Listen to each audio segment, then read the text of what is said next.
I would like to thank our partners this evening.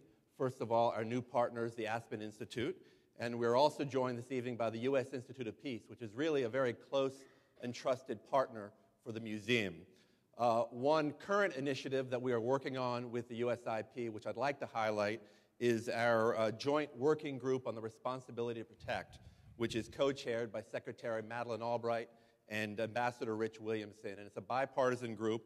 And as some of you know, the responsibility to protect is an important new international norm that's really aimed at making clear that all nations share a responsibility to protect our citizens from genocide, from war crimes, from crimes against humanity. And we expect our co-chairs to issue a report later this year about how to strengthen this norm and improve our capacity to prevent these crimes from happening. Our subject tonight is a big one, and one that I do believe relates to the issue of prevention. Because if we can't deliver justice and accountability for the truly evil, how can we ever hope to deter would-be perpetrators in the future? Yet, this is a problem that has vexed democracies and other nations since the Nuremberg Military Tribunal opened its proceedings in late 1945 against 22 leading Nazis for war crimes, crimes against humanity, and the waging of aggressive war. As William Shawcross, to my left, writes in the first chapter of his book, the judgment of evil is never simple. And this is a problem that is very much with us today, whether we are talking about how to bring justice for the architects of the killing fields in Cambodia, how to arrest the president of Sudan who has been accused of genocide in Darfur, or how we properly try Khalid Sheik Mohammed and the other members of Al-Qaeda who have murdered thousands over the years and aspire to the destruction of Western society. And so we are surely fortunate this evening to have a great team of all-stars to discuss and debate these issues, and I suspect disagree a little bit. So David Sheffer has been intimately involved in these issues over many years, first as a senior official in the U.S. delegation to the United Nations, and then as the first war crimes ambassador for the United States, working for then Secretary of State Albright. In his new book, All the Missing Souls, David gives a real insider's account of the creation of the first international tribunals since Nuremberg, set up to try the perpetrators of the wave of killings that took place in the 1990s. And I should also say that David is a very good friend of the museum, and we've worked with him over the years on many projects, and most recently on a project that we're going to do on the Cambodia War Crime Tribunal. I should also say David has recently been appointed. He has a new job that many of you might not know about. He is a special expert for the United Nations on the Khmer Rouge trials. So he's in the middle now of the controversies over how to handle that important set of cases. William Shawcross has addressed these issues from a different perspective as really one of the leading journalists of his generation and who first made his mark actually chronicling the terrible events in Cambodia. But in Justice and the Enemy, William tackles a different issue, which is how we're going to deliver justice to the new breed of stateless Islamic terrorists that have challenged the West over the past decade, and a problem that has now vexed 2 American presidents and has brought about, just as at Nuremberg, a new judicial body within the military to try suspects. So what I'm going to do tonight is I'm going to ask William and David to talk about their recent books, which address these issues from slightly different frameworks. And then I'm going to turn to Harold Koh, who is one of the great legal figures of this generation.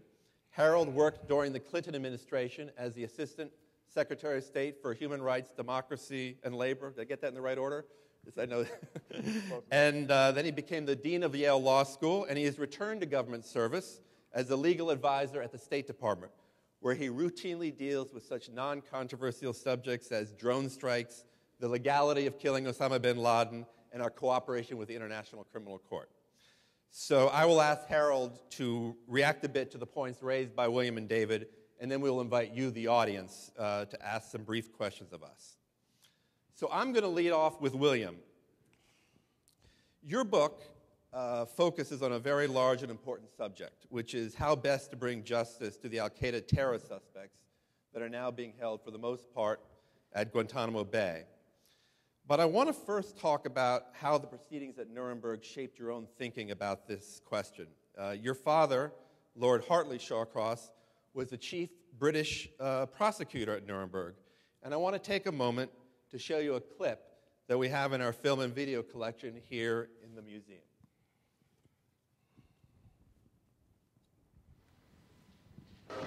Bukovina and Bessarabia into two forests in the area of the River Bull. The purpose of the action is the liquidation of those Jews.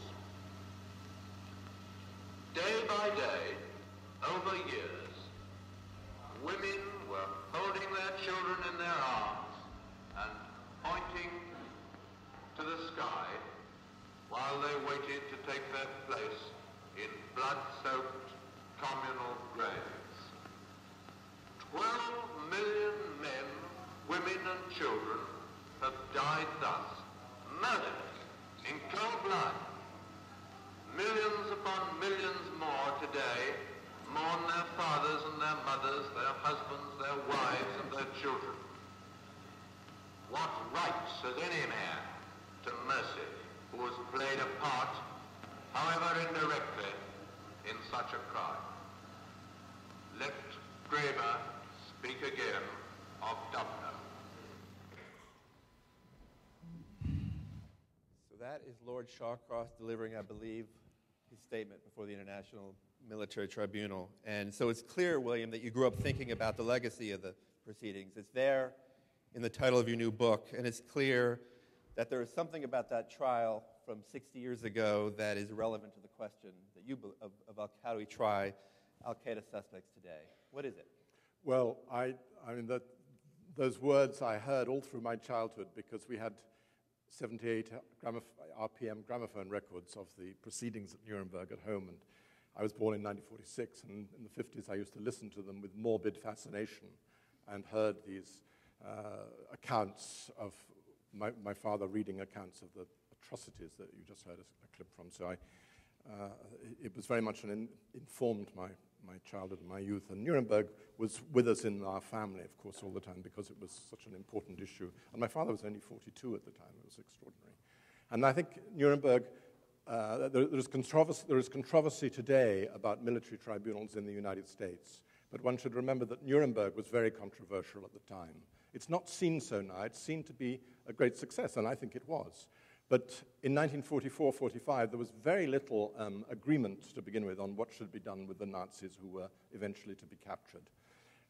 Stalin wanted to liquidate 100,000 Germans.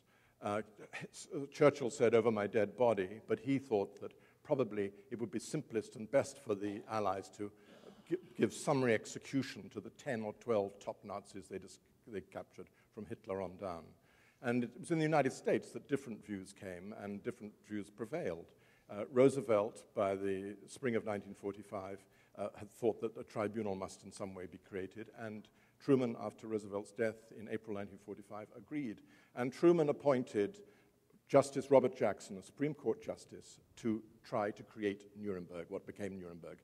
And it was an inspired choice, and Robert Jackson is, in a way, the hero of my book, a sort of leitmotif. And he went to Europe in the 2 weeks after VE Day in May 1945, traveled the continent, the wreckage of the continent, found in Nuremberg itself that the courthouse miraculously had not been bombed by the Allies, and thought we could do it here. And the US Army started to build a court and the facilities for a proceeding in Nuremberg. He went to Paris and found that the US Army had already collated in Paris wagon loads of hundreds of thousands of millions of pages of Nazi documents. And Jackson said, "I can't believe that men could have been so stupid and so brutal to record their crimes in this way," but they did. And that remained an important part of the evidence, became an important part of the evidence. And the trial opened amazingly, but even at this stage, there was controversy. The British were reluctant to get involved, and Jackson's superior, Harlan Fiske Stone, the chairman of the Supreme Court, said, "I want no part of Bob Jackson's lynching expedition in Nuremberg." So it was still controversial. And it opened nonetheless in November 1945, and the trial ended in July 1946. Astonishing. And of the 22 defendants, 12 were sentenced to death, 7 were sentenced to long terms of imprisonment, and 2 were let go. And the Russians wanted everybody to be sentenced to death. But the speed with which it took place and the record that it created, I think, were both extraordinarily important. And my father said at the time, at Nuremberg we created, at Nuremberg will provide a touchstone and a record for future historians to seek the truth and for future politicians to see a warning. And I think that Nuremberg has acquired a sort of mythic status in a way, and in 2008, Senator Obama campaigning said Nuremberg was the example to which we should aspire. So let's bring it up to the current moment. So how did you get from Nuremberg to thinking about Khalid Sheik Mohammed and the appropriate way to give us a little bit? I mean, I take one of the major themes of your book as really that the problem of trying people like Khalid Sheik Mohammed is much more difficult and complicated than critics and ordinary people think, and that's you play that out throughout the pages of your book. Talk about that a little bit. It's incredibly complicated to try these Al-Qaeda people. I mean, there's no absolute comparison, of course, between the Nazis and Al-Qaeda, but in Nuremberg, we created a vehicle to anathemize evil, men imbued with evil, but evil's eternal and takes different forms. And now one of the greatest, most threatening forms of evil in the world today is, in my view, Islamist fundamentalism, of which the leaders have been Al-Qaeda. They threaten Western civilization. They threaten mostly Muslims across the world. Most of their victims have been Muslims. But their most devastating and visible attack, of course, was on 9/11. But yes, you're right. There are a lot of critics of military tribunals, and it seems to me that it's a mistake to criticize military tribunals in the United States as easily as they have been. If you think Nuremberg was a triumph, then the military tribunal, which is due to take place in Guantanamo for Khalid Sheik Mohammed, will give far more protection than Nuremberg ever gave to the Nazis. If any Nazi defendant was taken by transported by time machine from Nuremberg to Guantanamo, he would be overjoyed by the extra privileges and safeguards that were offered to him. At its most simple, in Nuremberg, there was no right of appeal. The judgment of the tribunal was that was final. The judgment was given in July 1946, and the executions took place in November 1946. And there was no appeal to that. In the case of Khalid Sheik Mohammed, should he or his co-defendants so wish, after they are found guilty, if they are found guilty, he can appeal all the way through the federal system of the United States to the Supreme Court. Now there's no better safeguard than that anywhere in the world. So do you think that we have lurched our way collectively to a reasonable system for trying these kinds of suspects? I do. I mean, I think that I take the view that the United States has been subjected, particularly in Europe, to a lot of very ill-informed and very unfair, perhaps deliberately unfair criticism by your European allies, politicians and intellectuals. And in one way, I was trying to redress that in this book, to look at the criticisms, and I think that many of them are ill-based. As I say, I think in Guantanamo now, these people will be given as much protections as they would be given in the federal courts. And there's another thing which I think that a name that everyone here should remember, which is there is a new successor to Robert Jackson, who is called General Mark Martins, who was appointed by the Pentagon last year to be the new U.S. military prosecutor. And he is a very fine military lawyer who was a former infantryman, and he has studied the history of military tribunals in the United States from George Washington onwards. He knows their shortcomings, and he knows how they can work and succeed. And he takes the position, I think, that most terrorists will continue to be tried in the federal court systems, but there are some who will have to be tried in Guantanamo. And for one reason, the Congress has said that none of the prisoners from Guantanamo can be brought to the United States for any purpose whatsoever. So if you don't try Khalid Sheik Mohammed in Guantanamo, you won't be able to try him at all. And General Martins made a speech to the American Bar Association a few weeks ago, in which he listed the ways in which he's determined to make these cases in Guantanamo open and transparent and proper. And I'll just read you a couple of his sentences. The accused is presumed innocent. The prosecution must prove his guilt beyond a reasonable doubt.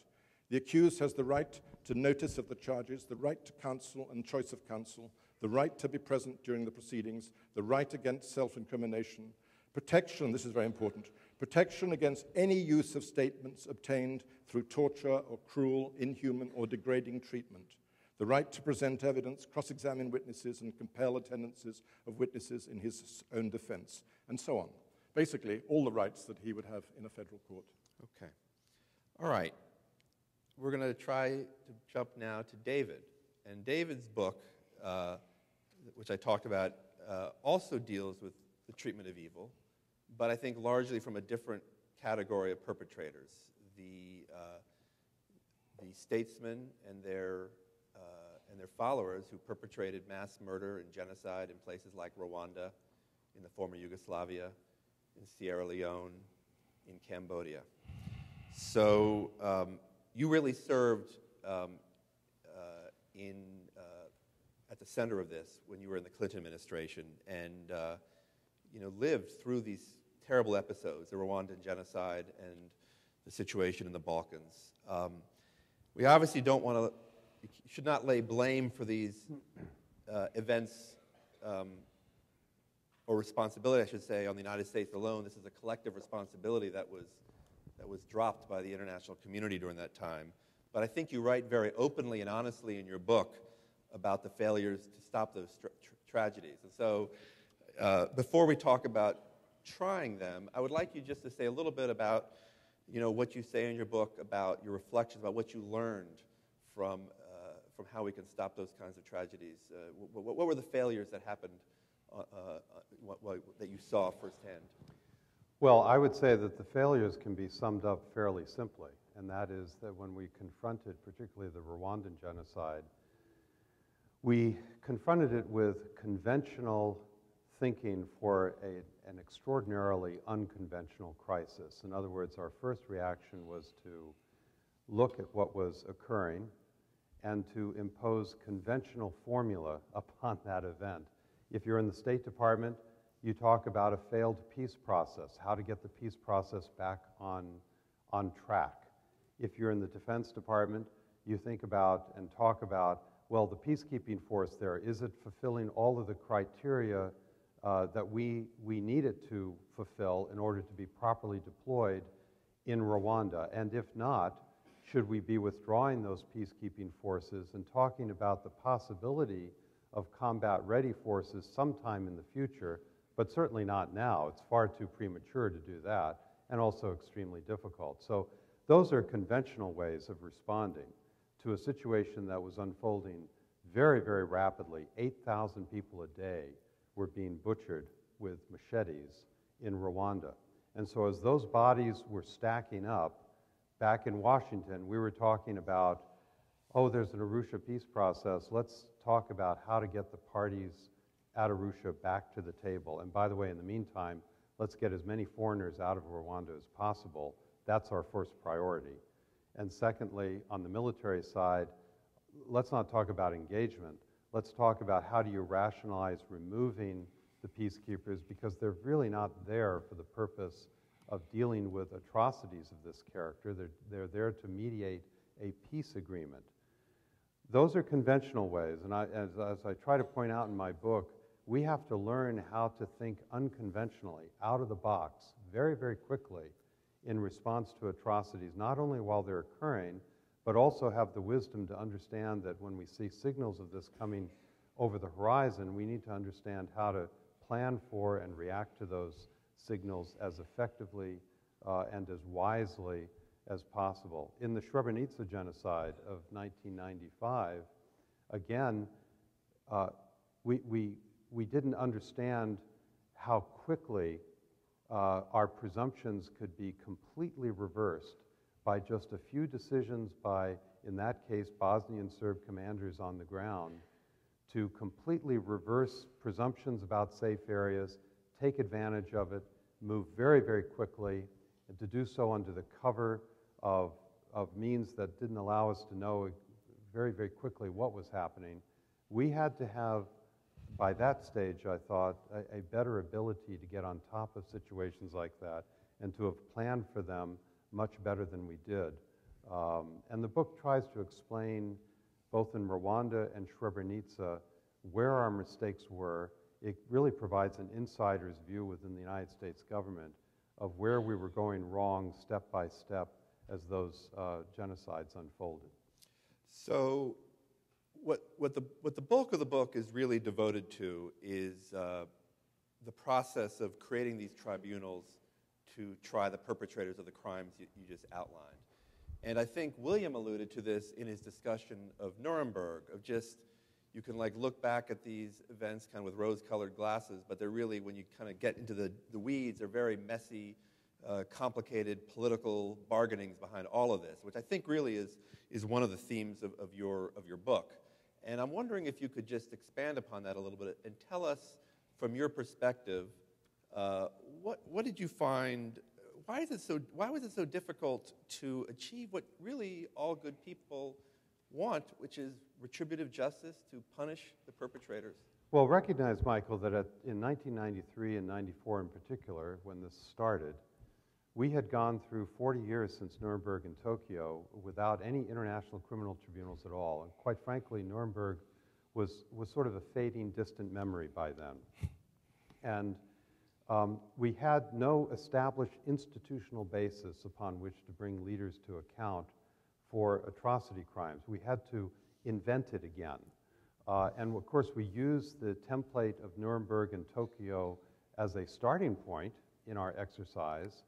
But our challenge was, if I may say so, actually much more complex than Nuremberg and Tokyo. This was not victor's justice per se. You can argue it was the justice of the strong over the weak at that point in history. But we could not simply impose. We had to work it through an international system, through the United Nations, through the Security Council, and particularly in the case of Rwanda, Rwanda was a non-permanent member on the Security Council in 1994, so the new Tutsi government was actually at the negotiating table right across from me throughout all of these discussions. I had to negotiate with the Rwandan government as to the composition of the International Criminal Tribunal for Rwanda. That wasn't the case for Yugoslavia. They were not across the table from us. Their conflict was raging at that point. It was a much more complex political dynamic that demanded at times compromise, but also demanded a sense of political will internationally to stand firm, to build institutions of high credibility and independence. And that created a long experience of negotiation and of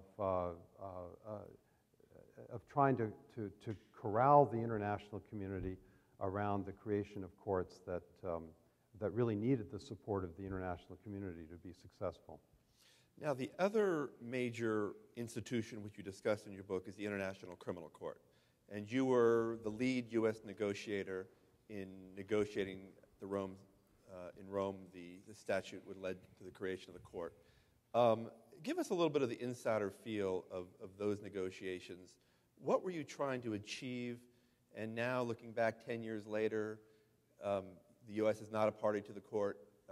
There's lots of controversy within our own country about the wisdom of whether or not to join the court. What's been the legacy of that? President Clinton stated, in fact, 6 times publicly during his presidency that he wanted to see the permanent International Criminal Court built. And in one of those statements, he said, "I want it built by the end of this century." So those were my instructions. I was the ambassador at large for war crimes issues. That was my job. And so the United States actually had a very determined point of view about actually building the International Criminal Court. And I had a large interagency process behind me. In fact, my colleague Harold Coe here was part of that process and a very useful colleague throughout those second 4 years of the Clinton administration. But when you're in an interagency format of that character, and as international negotiations progress year by year, the dynamic and the configuration of issues changes.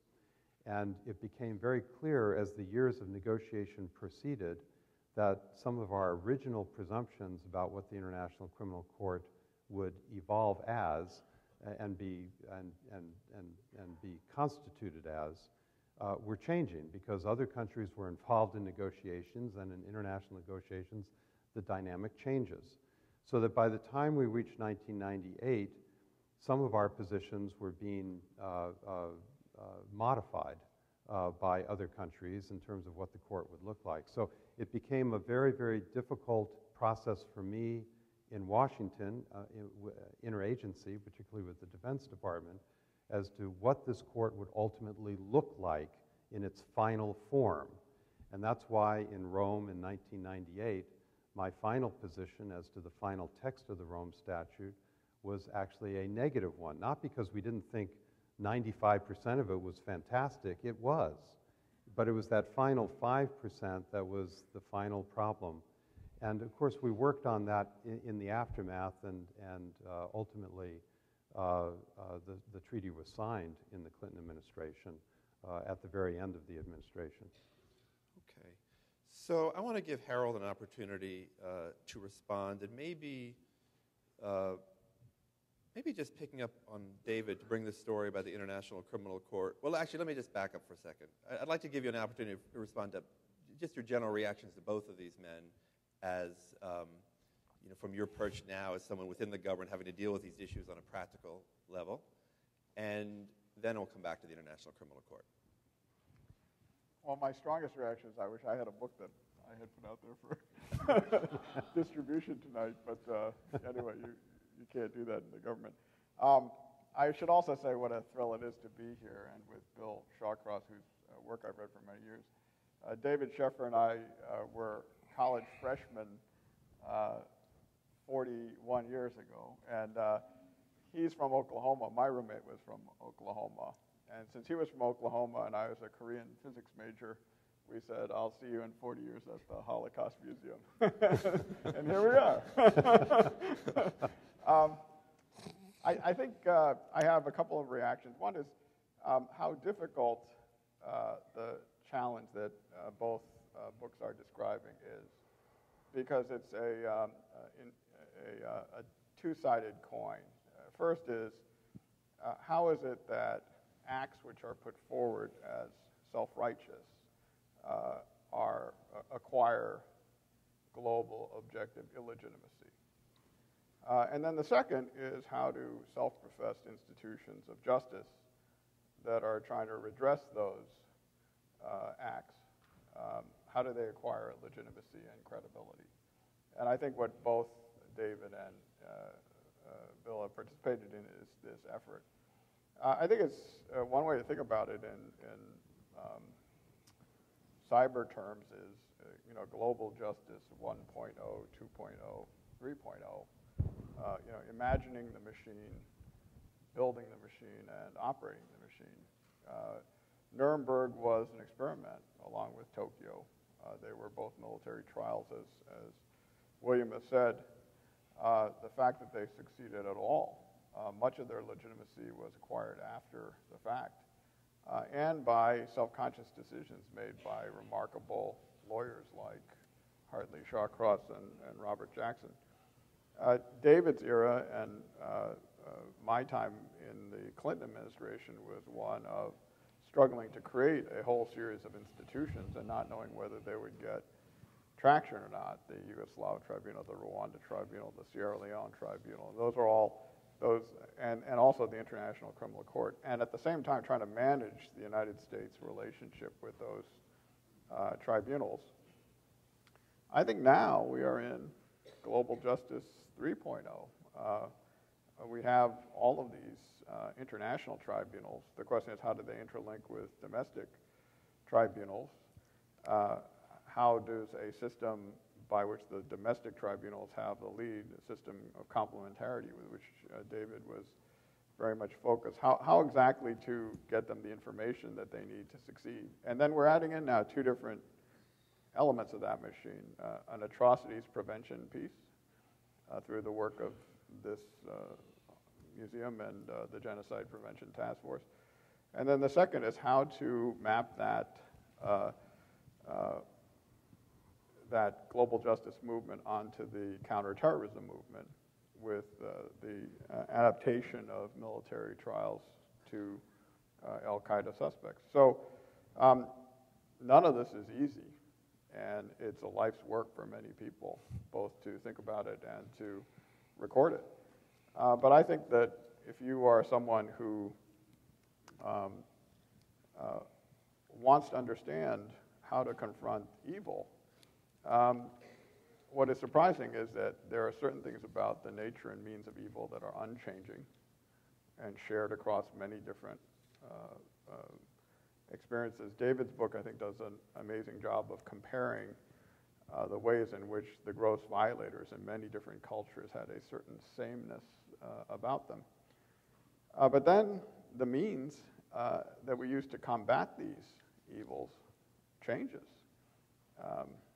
Sometimes there are international courts, sometimes they are military tribunals, sometimes it's military action, sometimes it's publicity.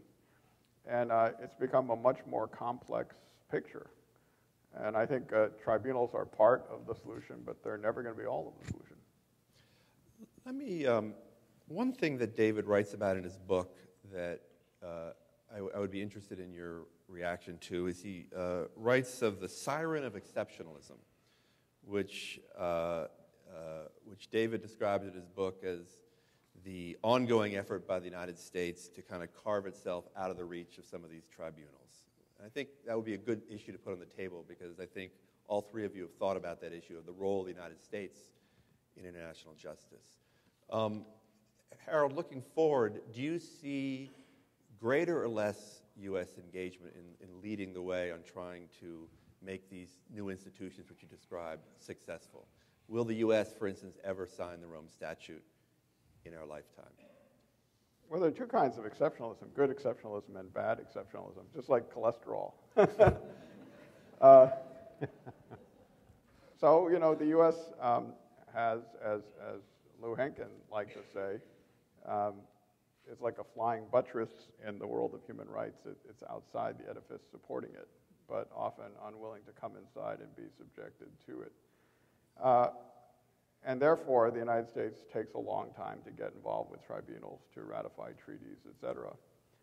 We have an interesting approach, which you could call compliance before ratification. I mean, David's example is pretty good. If you like most countries, if they like 95% of a treaty, they ratify it and don't worry about the other 5%. The United States, as a very legally conscious society, has a pattern of compliance before ratification. There are very few provisions of the Convention on the Rights of the Child or the Women's Rights Convention that we don't actually comply with as a matter of practice. But getting the 67 votes to get them ratified is another story. So what is the bad exceptionalism is the staying out part. But let's face it, the United States is an exceptional nation in its capacity to change events for the good. That's how I happen to live in this country, is because of the power of American goodness. If we always say America is the problem, we forget the times when America is the solution. And if America is not the solution, there will be no solution. And the real question, I think, is how to prevent a tendency toward bad exceptionalism from weakening our legitimacy that allows us to lead and to give and to do the samples of good exceptionalism that this world desperately needs. David, do you have a reaction? Yeah, I to this? might just add to what Harold has said that certainly in my experience in the 1990s as a U.S. negotiator, really working very hard on these 5 tribunals, I projected myself into a leadership role in terms of negotiating on behalf of my country and, frankly, within the international community. And that was purposeful because when you try to take the lead in negotiations, you're not only projecting your own interests as a country and your own values as a country, but you're also in a very unique position to persuade others, particularly the United States of America as the most powerful nation in the world. We enter a negotiating room, and I was always very proud to do so. I also knew I had the clout of the United States behind me, and it's very different, you know, than being from some other much smaller country in the world. That leadership does carry an obligation with it, and I think we need to figure that out much better than we have to date in our country's history.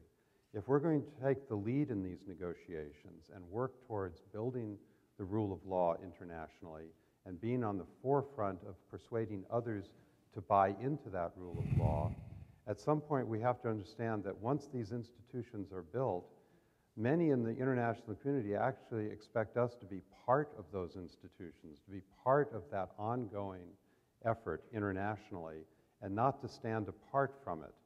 And that's what the great challenge is that we do have this tendency to lead, but then we also have to participate after we have led. William, I think one of the themes of your writings in recent years has been this issue of American exceptionalism. Give us a little bit your take on this from the point of view of justice issues. Well, I agree entirely with Harold Coe that America is a power for good and is often the solution. And I would go further to say that America has often been the only the only really effective power for good. In 1945, there were no human rights organizations like Amnesty or Human Rights Watch. There was one magnificent, massive human rights organization, and that was the US Army. And that has liberated millions of people throughout the 20th century. And the United States is exceptional and will remain exceptional, I hope, by reason of its power and its basic goodwill. It is a benign hegemon. And we in Europe, I think, are extremely, there are many Europeans who are foolish when they don't recognize that. And there was the problem at the International Criminal Court. I mean, I understand that it derives from Nuremberg, and the Treaty of Rome derives from the London Charter, and I can understand that, and I can applaud it. But I do also understand that for any U.S. administration, the threat of frivolous or malicious legal assault by their European allies, amongst others, is a very dangerous one. And so membership of the criminal court is a very difficult decision to make. And I can see why no U.S. administration has yet wished to commit to that. I mean, there was an example not involving the International Criminal Court in 2003, but this involved the growing doctrine of universal jurisdiction. And in Belgium, under a 1990s law, the Belgian courts tried to prosecute Tommy Franks for the invasion of Iraq. And Donald Rumsfeld said to the Belgian Minister of Defense, if you try to prosecute General Franks, then I'm afraid NATO headquarters will move from Belgium very smartly. And the prosecution was very quickly dropped. But it's that kind of sort of, the Belgians had never prosecuted Saddam Hussein. They'd never sought to prosecute Kim Jong-il. It's this kind of malicious prosecution against the United States, which is extremely dangerous. Right. But the flip side of this, William, and I'd invite Harold and David to comment, is that if the United States is not part of the International Criminal Court, how can we really press others to subscribe to the principles? I mean, I was struck, for instance, when the president of Sudan traveled to Kenya, and there was a statement was issued from the White House, condemning Kenya for welcoming an indicted fugitive from justice, and yet we're not a part of the court. So does it not undermine our credibility on these issues? I don't think so. I mean, the court, both David and Harold understand these issues much better than I do, but as I understand it, the court only comes into play, it's only supposed to come into play, if domestic courts of the country in question do not take action. In the United States, domestic courts and domestic law is very quickly applied, and I can't imagine any circumstances in which the United States would have to be hauled before the International Criminal Court. Mike, this is a rule of law here. I don't think anyone here should forget the last 3 years.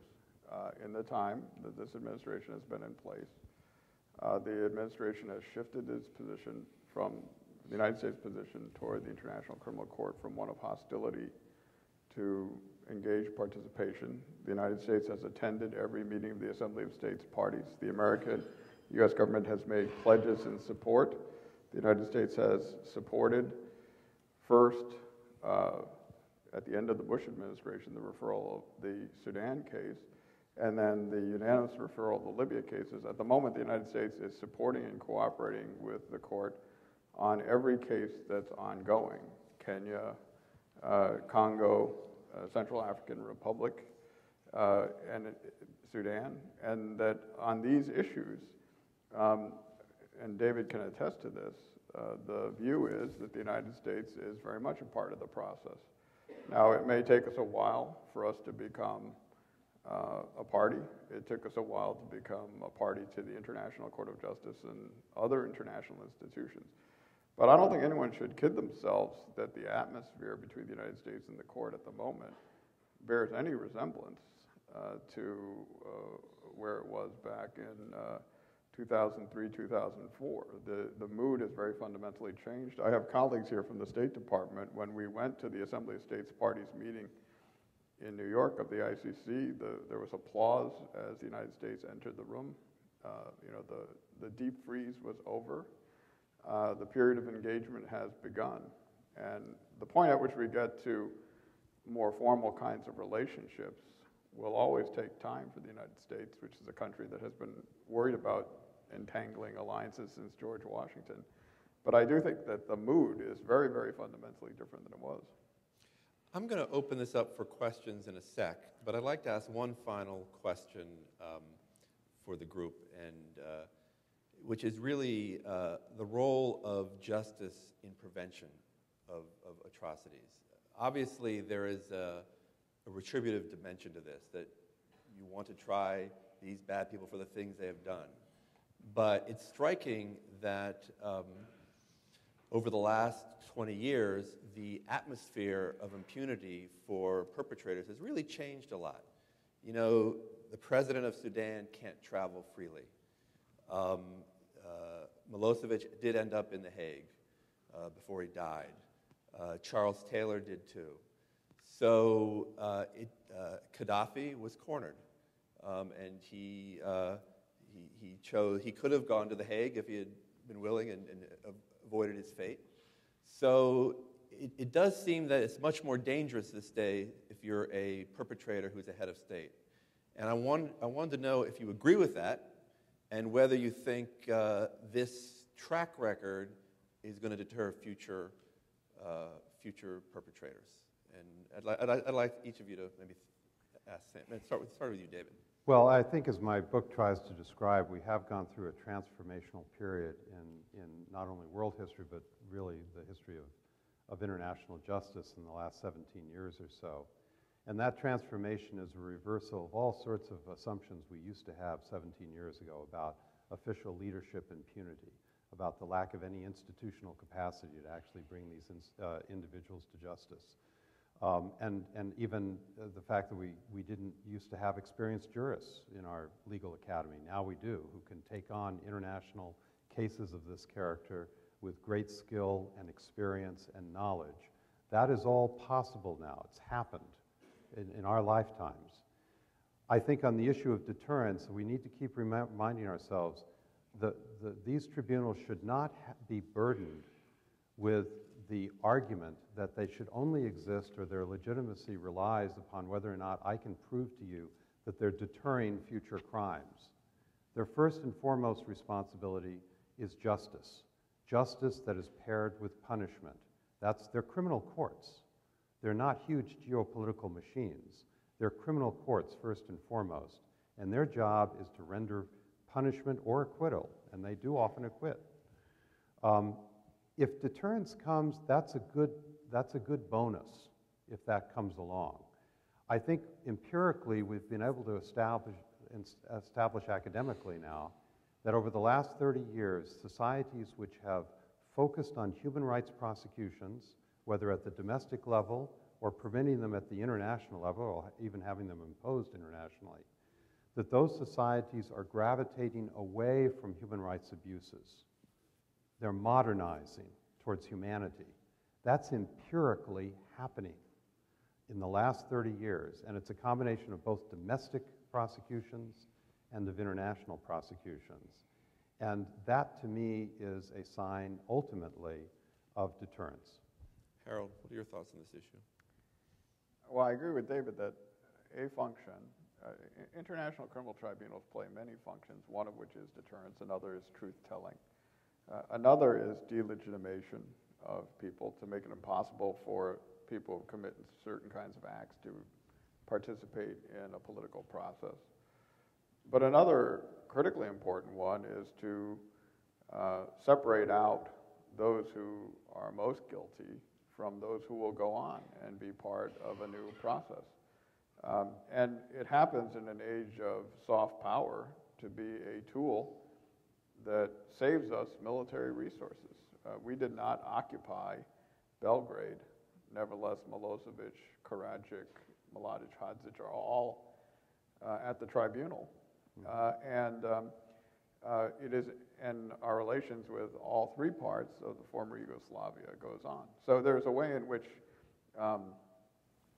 the new kind of the modern international criminal justice plays multiple functions, and it's an absolutely critical tool in transitional justice. William.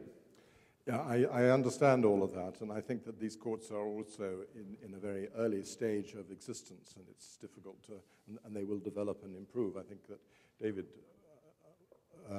knows much better than I that the ad hoc tribunals in, for example, Rwanda, in Sierra Leone, and in Cambodia have had enormous problems, both political problems and problems of delays and so on. And in Sierra Leone, I would argue that perhaps even the right people weren't even put on trial. And I wonder whether, two things, whether a lot of the money that is spent on these international tribunals, which come and take place and then go away again, or will go away again eventually, whether that money would not be much better spent on building up justice systems within those countries themselves. Sierra Leone and Cambodia, there is virtually no justice system at all. There's no money for them. And in Cambodia, as David knows much better than I know, there's the immense attempts by the Cambodian government to interfere politically with the tribunal. And going back to your other point about Gaddafi, there is also a sense, I suppose, at least on some occasions, that indictment by the International Criminal Court forces monsters like Gaddafi to stay on and fight to the end. If Gaddafi had been eased out and encouraged to go to Venezuela rather than indicted, it may be that a peace or a settlement of the violence in Libya would have come earlier and fewer people would have died. The Duvaliers, for example, were eased out of Haiti, and that, I think, was a very good thing, that they should have been, rather than feeling that they had nowhere to go and they should fight to the end. And there are many examples like that. So I think that not everything of international justice that we have done so far is necessarily to the instant benefit of the populations to whom it's directed. We have 2 microphones set up here, and so I'd encourage you, if you want to ask a question, please come to the microphone. We'll try to collect a few questions for our group. I would encourage everyone, as you're coming forward, to pose a question so we can try to get through this and give everyone an opportunity to say and not to use this as a chance to make a statement. So, sir, go ahead. Thank you so much. We know, because we've heard numerous reports about continuing atrocities going on in the former Belgian Congo. My question is, why has there not been anything done about that, especially since we know of the trials of the Khmer Rouge, and you were mentioning Yugoslavia and other items. So that's my question. Okay. Why don't you, sir, question? Okay. My question concerns Bashar al-Assad of Syria. Currently, the United States is pursuing within the United States Security Council a motion to condemn the actions in Syria. My question for your panel is whether or not do you believe that this would be an effective measure, or an indictment from the ICC would be a more effective pursuit? Okay, well, let's take one more question over here, ma'am. Go ahead, you. I feel like it's a different type of a question. I just wanted to say that my mother is a survivor of the Holocaust, and she tried to get into the Nuremberg trials, but they wouldn't let her in. But so I'm interested. I would be interested. I hear that your father was the prosecutor. Sorry, can you speak a little? Interesting. I didn't hear the question. But that is not my question. My question is to the first speaker. You say Khalid Sheik Mohammed is getting all these rights given to Americans, as presumed innocents. Yet at one of the debates for the Republicans, Scott Pelley asked Newt Gingrich whether it's okay to kill an American without ever charging him for a crime. And Ron Paul said it's unconstitutional, and like 3 or more people have been killed, maybe more, probably the only ones caught. And Newt Gingrich says it's legal to kill Americans without charging them. He says that there's a legal panel, they report to the president, and that's how it's done. Okay. So I'm going to ask Harold to take that last question. Good. Very, very sound choice. It's in your wheelhouse these days. And then maybe, I can do you want to do Congo? Yeah, I can And do then the William first will do Assad. Okay. Go for it. And you can comment on any of the questions, but I'll start with Harold. Well, let me say first that William talked about the privileges that defendants have. I actually think they're rights. The question then becomes what happens in an armed conflict?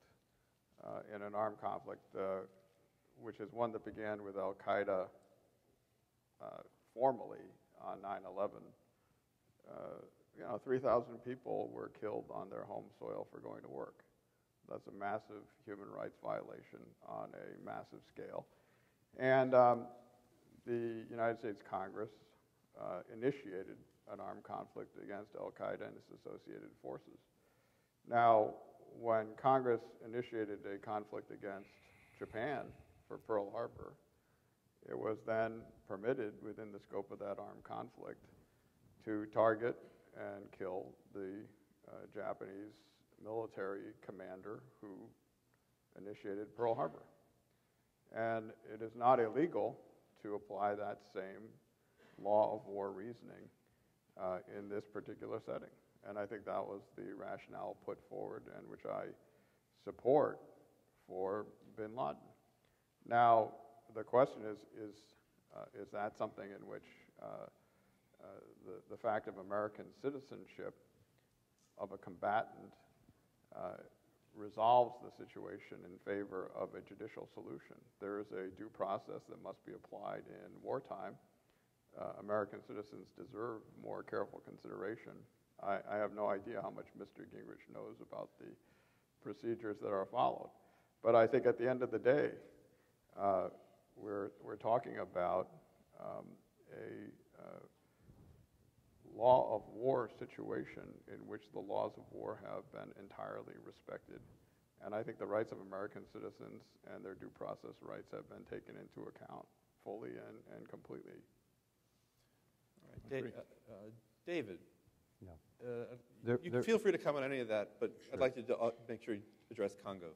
Right. The question about the Congo and why isn't justice being rendered for really one of the largest atrocity situations in the world, not only in our own time, but also during the 1990s, particularly the latter half of the 1990s.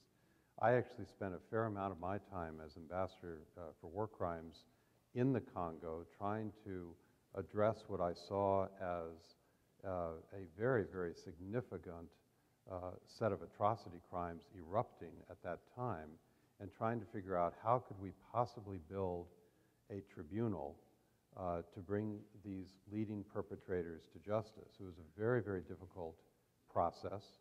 I failed. I mean, there was no tribunal built at that time.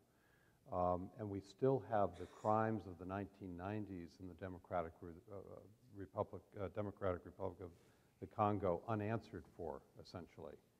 However, with the emergence of the International Criminal Court and the fact that the DRC itself is a state party to the International Criminal Court, it itself referred the situation in Congo to the court, and the court has jurisdiction for any crimes committed there, atrocity crimes, after July 1st of 2002. Not during the 90s, but in a more contemporary sense. And that, in fact, is what's happening. There are a number of indicted individuals. Several of them have arrived in The Hague. One of them has gone through a complete trial, Lubanga, for child soldier recruitment and use. We are awaiting the trial judgment on Mr. Lubanga. So we've actually gone the distance with one of them at least, and there are others who are lining up to be prosecuted for atrocity crimes in the Congo since July 1st of 2002. But I think we do need to reflect that we really have no justice available at this time for what occurred in the 1990s in that country. I rejoiced in the killing of bin Laden.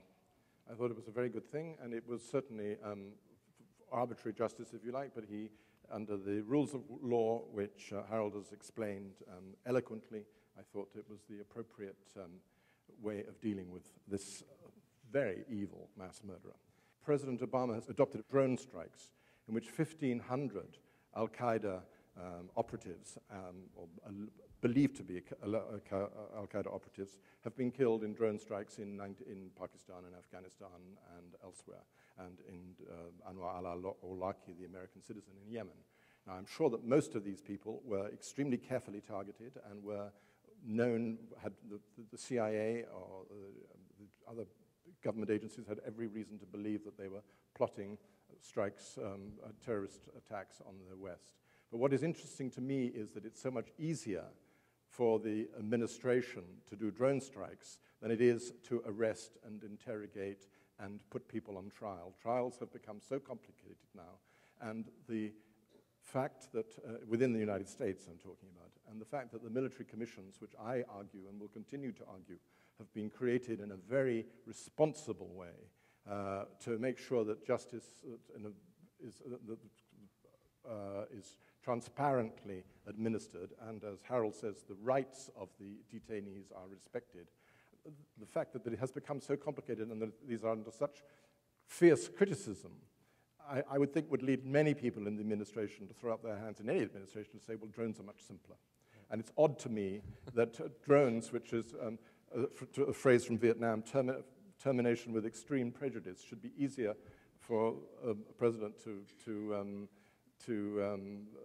escape criticism for than arrest and interrogation and trials. All right, I'm going to let Harold and David respond because I saw hands shoot up. But I do want to. Do you have something to say about Assad? Because there was a question on Assad. And I want that question to be answered. On Assad, it's a very interesting dilemma. Would it be better for Syria, for Assad to be eased out by his Russian friends and taken and given a nice dacha on the Black Sea, or would it be better for him? Would it be better for Syria for him to be indicted by the International Criminal Court, which hasn't yet happened, and then to decide that he will fight to the death, with all the consequence of the death tolls that will, the number, hundreds or thousands of Syrians who will be killed? And I think that's one of the dilemmas of justice these days. Okay, David and then Harold. I have to respond to that last comment as well. And we were confronted with this with Mr. Gaddafi as well. Yes. It's a question of timing. Gaddafi was not under indictment when the International Criminal Court was triggered, its jurisdiction triggered over Libya by the UN Security Council. There was a fair space of time before any indictment came down, and there was an enormous amount of dialogue at that point, or shall we say perhaps a monologue at that time, suggesting to Mr. Gaddafi, you have an opportunity. You are not yet indicted. Take it, seize it. Go to a country that is a sanctuary from ICC jurisdiction. That opportunity is in your hands right now. Take it. Now, if they don't take that opportunity and they decide to stay until the day they are indicted, then I think the dynamic changes. They are indicted fugitives as of that day. Mr. Assad has that opportunity right now. There's not even any jurisdiction over him yet by the ICC. But he has the opportunity as a political leader, as someone who presumably has some smarts in all of this, to understand that he has an opportunity. He can talk to his Russian colleagues right now, prepare that DACA for me. I'm there in a week, ready to go. And he'll be outside of ICC jurisdiction, period, at that point. But if he wants to wait until the ICC jurisdiction is triggered by the International Community through the Security Council, and then wait for the indictment to be prepared, and then say, oh, no, you should never have gone down this path. You should give me the opportunity to get to that DACA. I think that's a surreal argument. Take the opportunity now while it's before you. But it's all politics, isn't it? It hasn't happened in the Security Council yet, and it may not happen for a long time because of Russian vetoes. Well, exactly.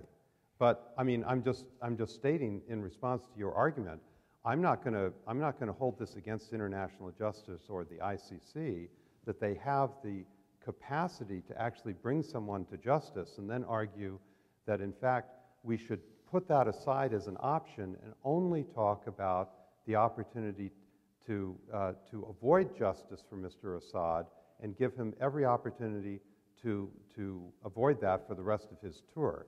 I think there's going to come a point where he has to face up to accountability for his actions. Yeah. Harold, did you want to say something about drone strikes? Yeah, I think it goes back to the title of William's book, Justice and the Enemy.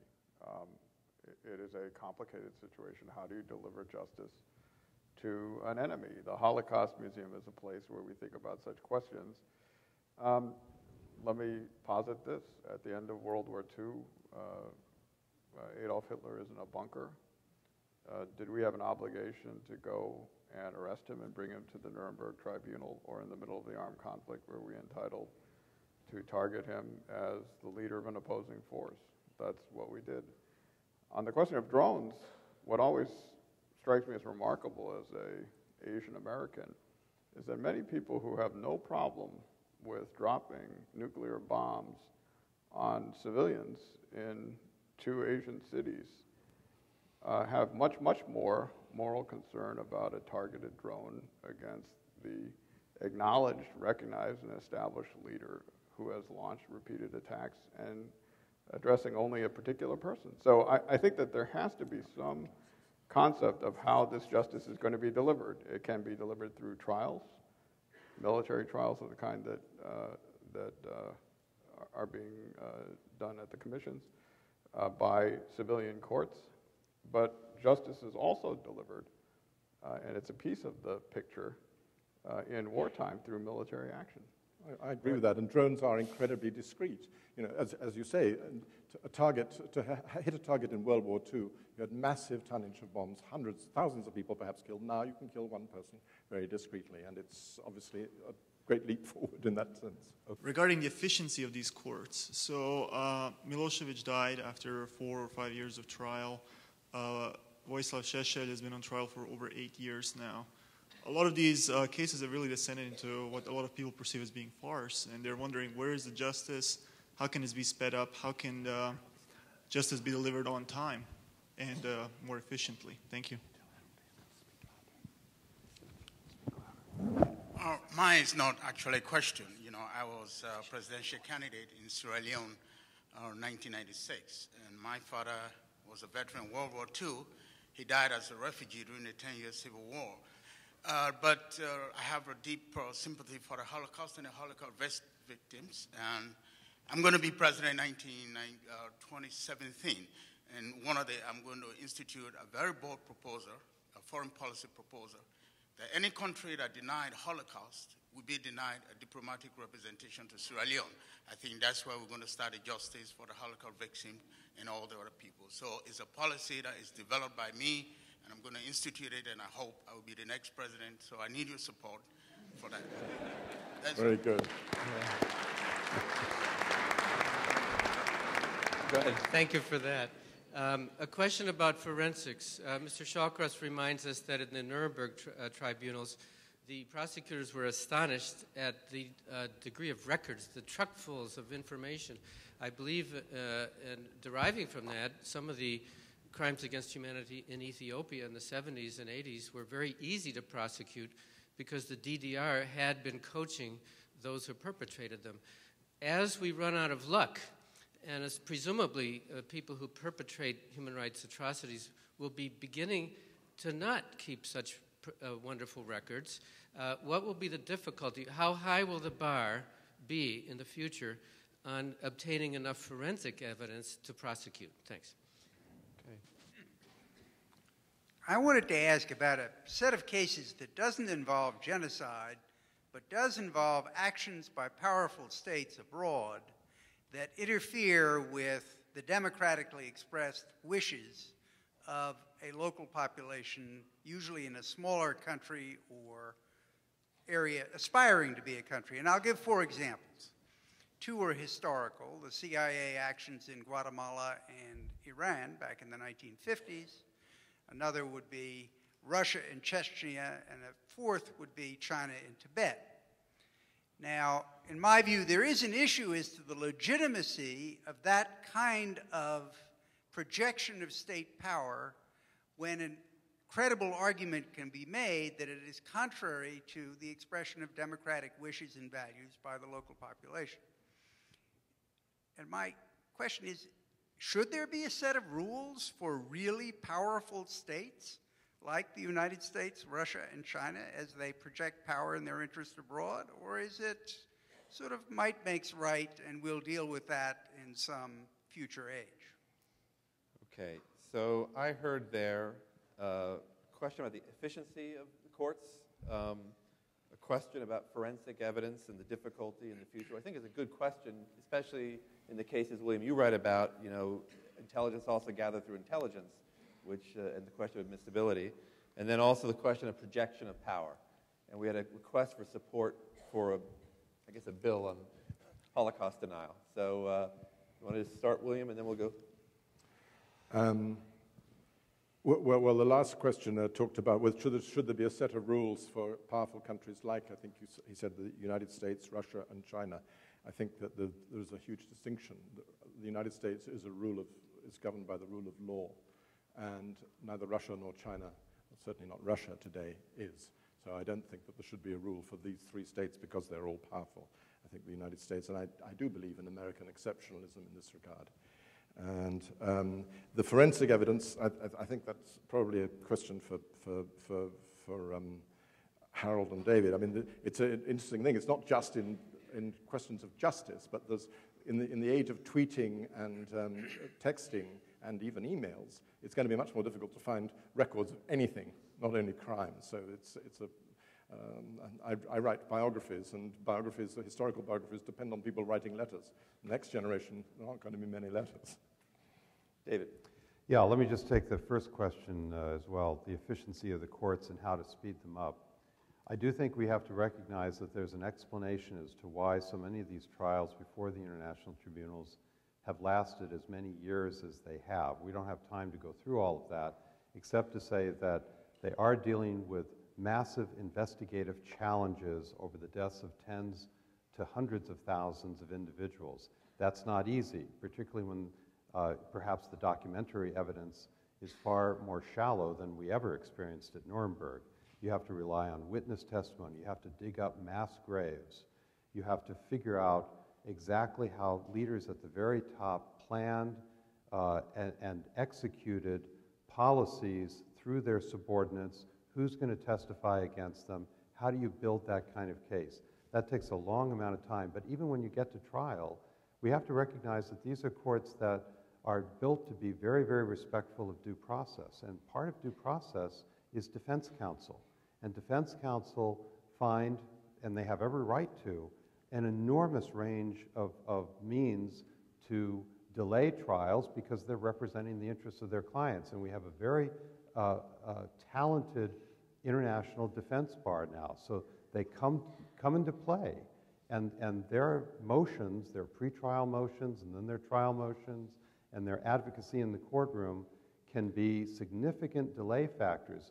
Not that it's bad that it's being delayed, but they're actually playing out the principle we believe in, which is due process. And finally, I would just say on the forensic side, yes, that's very true. The forensics challenge for these mass crimes is very, very challenging, and it's very time-consuming, and it has to go beyond the ease of documentary evidence to many other forms of evidence, including the collection of background intelligence information from various countries. That has to be either remain classified and stay as lead evidence or be declassified. All of that takes an enormous amount of time and effort. We talk a lot about complex commercial litigation, antitrust litigation, things of that nature. Guess what? There's enormously complex atrocity crimes litigation, and frankly, we need to get used to it. I heard the issue of forensics goes to a broader question of the role of technology both in uncovering human rights abuses and redressing them. We don't know how many people died in the Cultural Revolution. By 1989, people were faxing for democracy, and now they're tweeting from Tahrir Square. This has had an enormous impact. When David and I were working on both Kosovo and Sierra Leone, satellite imagery made it possible to identify the location of mass graves. And even now, in tracking difficult cases, people use cell phones, and there are other kinds of selectors that can be used in information exchange. So on the other hand, it's a double-edged sword. People's privacy then is put at risk in a way that it was not before. So we have to balance the capacities of these technologies with the need to protect against them.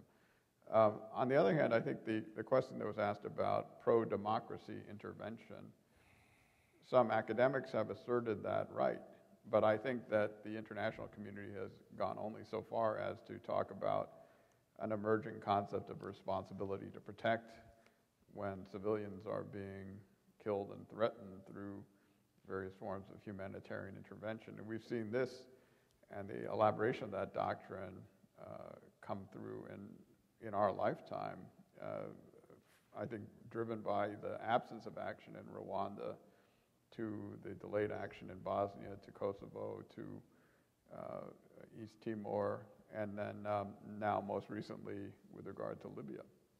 Okay. We're sort of really running out of time. I'm going to take two more questions, you, sir, and you, ma'am, and then I'm going to cut it off because these guys have to sign books. And you can talk to Harold, too. Go ahead, sir. I'll try to make it brief. I'm just curious to know, you talk about justice and world courts and all that, which I'm all for. However, I have a real problem. One of the reasons that I have a problem is like usually when the country is stronger or bigger, like the United States or England, for instance, somehow we could get away with things. We bend the truth in a sense. Something like waterboarding is not torture or whatever. But like the British were in Ireland, they were committing a lot of things that if any other country would have done, they would have been brought to the court of justice. But the United States have a problem, even though I'm not, I don't feel sorry for those terrorists, for that matter. But it bothers me. We put them in the Guantanamo. Now, we claim that's not American soil. We could do anything we want there. I have a problem with that. If an American embassy is in England or in France, it's American soil, okay? Guantanamo is an American possession or whatever it is, it's rented. The point is that we conducted things that, as people that are ruled by law, how in the world can you possibly explain that if the Nazis did torture, it was wrong, and if somebody else does it, if the good guys do it, it's overlooked. It's somehow put aside. Same thing with the military court. For once in my life, I would like to see them decide, do they belong to military court or civilian court? Let them give them a fair trial if that's what they want to do. But when you bend it in any direction that you want, it somehow doesn't make sense. Okay, thank you. Ma'am. Hi, we'll start. Annie Marino from Allegheny College. My question is that what do you suggest the United States do about very dangerous subjects who have been detained with evidence provided by torture when they might be released if ever put through due process? All right. So we really have two questions on the same issue of torture. And I don't know, William, you want to start? And then. Well, on the question of, on the question of Guantanamo, and Harold can answer this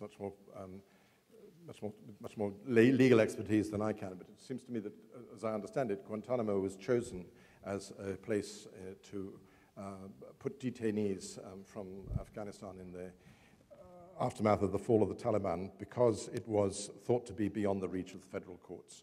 But now it is, I think, the only detention center in the war on terror that is actually completely supervised by the federal courts of the United States. And every detainee in Guantanamo, and the numbers have come down considerably, has access to defense lawyers and to the habeas corpus rules and much better protection than in any other court in any other detention center around the world. And it's changed. But it's very, very difficult for the United States to get the changes across in international opinion. On the question of torture, all torture is abhorrent.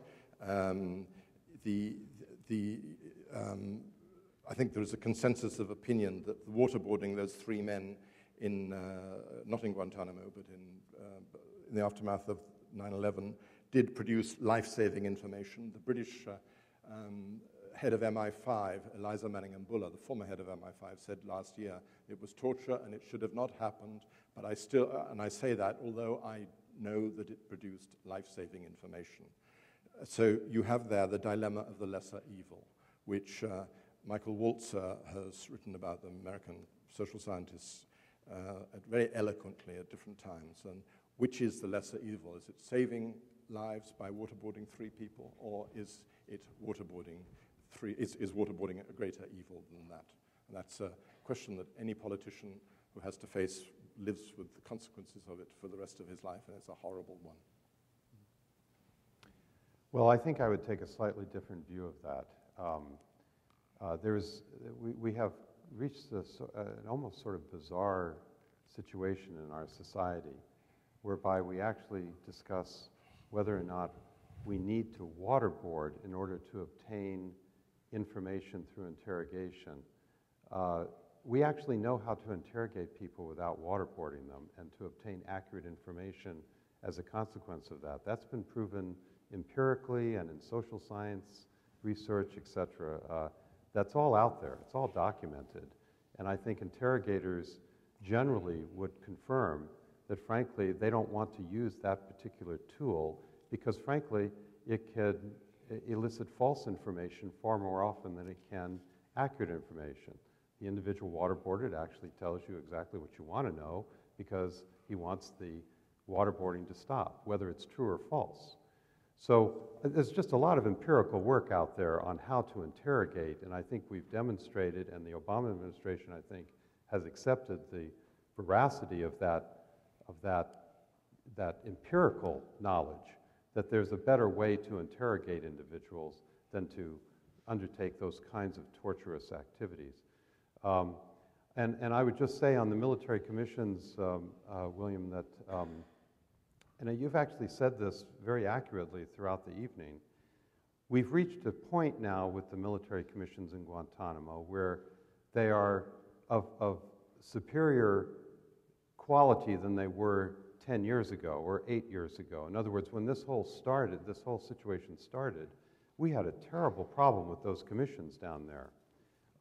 And it had to work its way through our federal courts and finally the Supreme Court on many occasions to correct serious problems of due process and of fairness within those tribunals. So you can make an argument today that as they currently are constituted, they reach a certain threshold of fairness and due process. I think a lot of my colleagues in the legal academy would argue we're not there yet.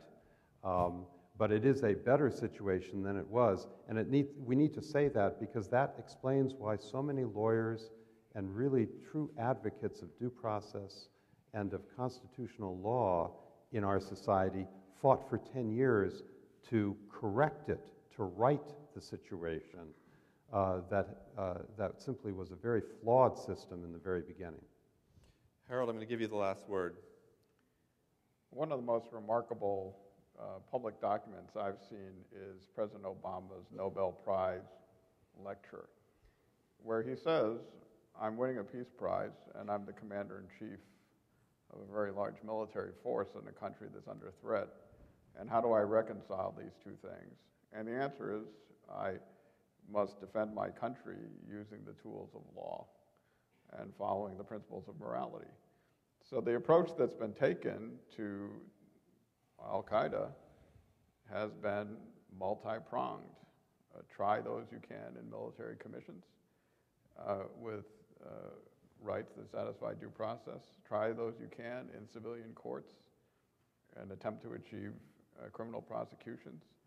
Those who must be detained till the end of the conflict do so consistent with due process of law.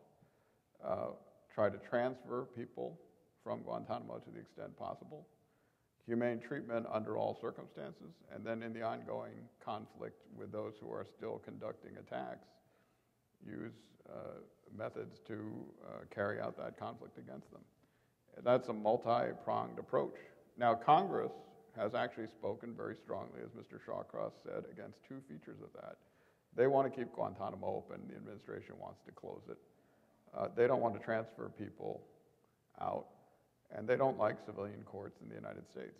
So there's been a battle over whether the full array of tools can be used.